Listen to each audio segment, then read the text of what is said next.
अस्सलामु अलैकुम। मुजाहिद फरसाद। साबिका लेक्चर में हमने इस्लाहात तहकीक व तदवीन पर पहला लेक्चर रिकॉर्ड किया था। आज हम उसी सिलसिले को आगे बढ़ाते हैं। आज हम लेक्चर नंबर 2 बयान कर रहे हैं। इसमें हम 15 इस्लाहात बयान करेंगे। तो चूँकि ये इस्लाहात तलफ़ुज़ के लिहाज से भी दुरुस्त थोड़ी मुश्किल हैं, इसलिए हम इनका दुरुस्त तलफ़ुज़ भी देखते हैं। मैं एक बार पढ़ता हूँ ताकि आप इनका दुरुस्त तलफ़ुज़ भी जान सकें।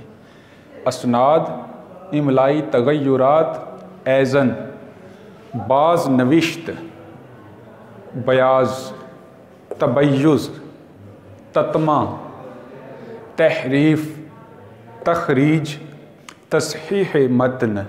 इसको मतन बोलना है, मतन नहीं बोलना।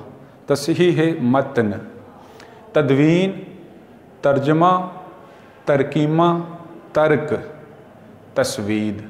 तो अब हम इनकी तारीफ़ें भी याद करते हैं। असनाद के लुग़वी मानी सनद के हैं, लेकिन इस्तिलाही मानों में तदवीन के अमल में वो तमाम ज़राए जिनसे तदवीन का अमल मुकम्मल किया जाता है, जैसे मखतूतात, मलफूज़ात, खुतूत, तज़किरे, फ़रहंगें और ब्याज़ वग़ैरह। इमलाई तगय्युरात, इसके लुग़वी मानी हैं इमला की तब्दीलियाँ। इस्तिलाह में अहद ब अहद हरूफ़ तजी की ख़ारजी शक्ल व सूरत और उनको मिलाकर अल्फाज की ज़ाहिरी शक्ल व सूरत की तब्दीली से तहरीर में तब्दीलियाँ आती हैं। उन तब्दीलियों को इमलाई तगय्युरात कहते हैं। जैसे अब हम पाँव लिखते हैं, लेकिन कभी इसका दुरुस्त इमला ये समझा जाता था। मिर्ज़ा गालिब ने इसको इस्तेमाल भी किया है, यानी अब ये राइज है, पहले ये राज था। तो इन तब्दीलियों को इमलाई तगय्युरात कहते हैं। उसके बाद है ऐज़न। इसके लुग़वी मानी हैं हस्बे बाला या हस्बे साबिक। इस्तिलाह में जब हम हवाला जात लिखते हैं तो उनमें अगर हमने कोई हवाला पहले दे लिया हो तो उसके फ़ौरन बाद उसी किताब का हवाला देना हो तो ऐज़न लिख कर आगे सफ़ा नंबर लिखते हैं, यानी वो हवाला दोबारा नहीं लिखते। लेकिन ये याद रहे कि अगर दरमियान में कोई एक और हवाला आ जाए और उसके बाद फिर उसी किताब का हवाला हो तो फिर दोबारा मुकम्मल ही लिखना पड़ेगा। यानी अगर 2 हवालों में वक्फ़ा ना हो तो फिर ऐज़न लिख सकते हैं, वरना दोबारा वही लिखना पड़ेगा। बाज़ नविश्त, इसका मतलब है दोबारा लिखना। इस्तिलाह में किसी ज़ुबानी या रिकॉर्ड मतन को तहरीरी शक्ल में लाना बाज़ नविश्त कहलाता है।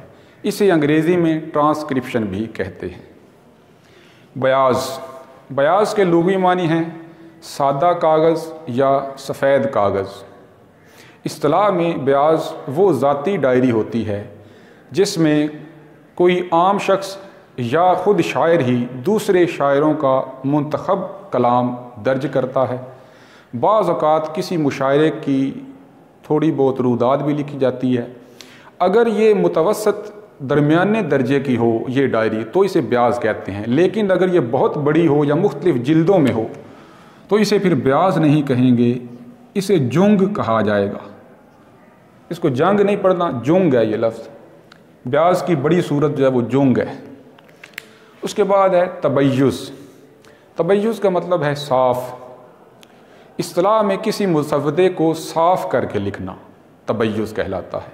इसका एक और नाम भी है मुबय्यज़ा। तो ये दोनों नाम ज़हन में रखें। तत्मा, इसके लुग़वी मानी हैं बाकी, बकिया, बाकी बची हुई शय, पूरापन। इस्तिलाह में मतन के तमाम होने पर बाद में कोई तहरीर शामिल करना जो उस मतन का हिस्सा तो ना हो लेकिन उसके मफ़हूम को पूरा करे, उसे तत्मा कहते हैं। तहरीफ़, इसके लुग़वी मानी हैं तग़य्युर व तबद्दुल, रद्दो बदल।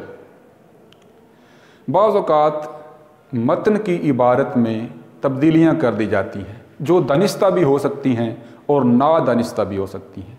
عموماً جہل کاتب اس کی خاص وجہ ہوتی ہے، کاتب لکھتے ہوئے کوئی غلطی کر جاتا ہے، اسے تحریف کہتے ہیں۔ تخریج، اس کے لغوی معنی ہے خارج کرنا، باہر نکالنا۔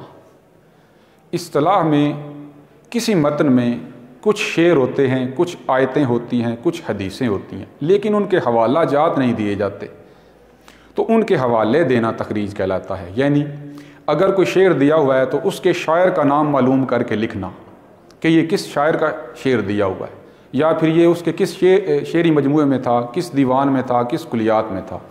اسی طرح آیتوں کے بارے میں لکھنا کہ یہ کس پارے کی آیت ہے، کس سورت کی آیت ہے، اس آیت کا نمبر کیا ہے۔ اسی طرح حدیث کے راوی کے بارے میں لکھنا، اس کا درجہ لکھنا اور اس کا نمبر لکھنا اور کس کتاب سے لی گئی ہے، یہ ساری چیزیں لکھنا، اور یہ حواشی میں یا ضمیمے میں یہ لکھا جاتا ہے۔ تصحیح متن، اس کے لغوی معنی ہیں متن کی درستی۔ اصطلاح میں متن میں اگر کوئی صریح غلطی ہو تو اس کو درست کرنا۔ اس کے 3 طریقے ہیں، 3 قسمیں ہیں اس کی۔ انتقادی تصحیح، اس کا دوسرا نام ہے ترجیحی تصحیح۔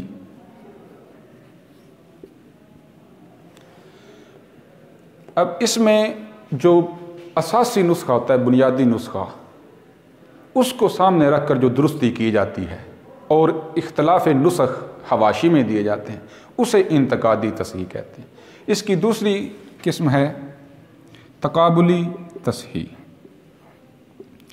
اس میں مختلف نسخوں کا موازنہ کر کے منشاء مصنف کے مطابق جو متن ہوتا ہے اس کو درج کیا جاتا ہے، اس کی درستی کی جاتی ہے۔ انتقادی ہے، تقابلی ہے اور قیاسی ہے۔ تیسری ہے قیاسی تصحیح۔ اس میں مدون اپنے علم اور تجربے کی بنیاد پر قیاسی تصحیح کرتا ہے، اپنے پاس سے سوچ سمجھ کر۔ یہ بہت مشکل کام ہے، اس لیے ماہرین کا کہنا ہے کہ یہ تصحیح صرف کتابت کی غلطی تک رہنی چاہیے۔ تو یہ 3 قسمیں ہیں اس کی۔ آگے ہے تدوین۔ تدوین کے لغوی معنی ہیں جوڑنا، جمع کرنا۔ اصطلاح میں کسی تصنیف کے مختلف نسخوں کا موازنہ کر کے درست متن تیار کرنا تدوین کہلاتا ہے، یا کسی مصنف کی منتشر تخلیقات کو ترتیب دینا تدوین کہلاتا ہے، یا کسی مصنف کی ایک تخلیق کے منتشر اجزاء کو درست ترتیب دینا تدوین کہلاتا ہے۔ تدوین کا دوسرا نام ترتیب بھی ہے، یعنی اگر ترتیب کی تعریف پوچھی جائے تو وہ بھی یہ تدوین والی ہی ہے۔ ترجمہ، اس کے لغوی معنی ہیں ایک زبان سے دوسری زبان میں بدلنا، لیکن تحقیقی اصطلاح میں ترجمے سے مراد یہ ہے کہ تذکروں میں موجود شخصیت کے حالات زندگی بیان کرنا، یعنی خاکہ بیان کرنا، کسی شخصیت کے جو واقعات ہیں ان کو بیان کرنا۔ ترکیمہ، ترکیمہ کے لغوی معنی ہیں لکھا ہوا، رقم کیا ہوا۔ اصطلاح میں جب کوئی مخطوطہ مکمل ہونے لگتا ہے، مکمل ہو جاتا ہے، تو اس کے اینڈ پر، اس کے اختتام پر کاتب ایک تحریر لکھتا ہے، یعنی جو اختتامیہ عبارت ہوتی ہے اس میں کاتب کا نام ہوتا ہے، کتاب کے مالک کا نام ہوتا ہے، کسی کی فرمائش پر وہ کتاب لکھی گئی ہے اس کا نام ہوتا ہے، وہ کتاب کب شروع کی گئی تھی، کب ختم ہوئی اور کس جگہ پر لکھی گئی، یہ ساری چیزیں ترکیمے میں آتی ہیں۔ ترک، ترک کے لغوی معنی ہے چھوڑ دینا۔ پرانے زمانے میں صفحات پر صفحہ نمبر درج نہیں کیے جاتے تھے، اس وقت دائیں صفحے کے بائیں کونے پر آخر میں اگلے صفحے کے 2-3 لفظ لکھ دیے جاتے تھے، تاکہ اگر صفحات منتشر ہو جائیں، آگے پیچھے ہو جائیں، تو پھر وہ لفظ پڑھ کر وہ ان کی ترتیب کی جا سکے، تو اسے ترک کہتے ہیں۔ تسوید، تسوید کے لغوی معنی ہیں لکھنا، کالا کرنا، سیاہ کرنا۔ کسی متن کی ابتدائی تحریر، پہلی تحریر تسوید کہلاتی ہے۔ آج ہم نے 15 تحقیقی اصطلاحات پڑھی، انشاءاللہ اگلے لیکچر میں ہم مزید اصطلاحات پر گفتگو کریں گے۔ بہت شکریہ۔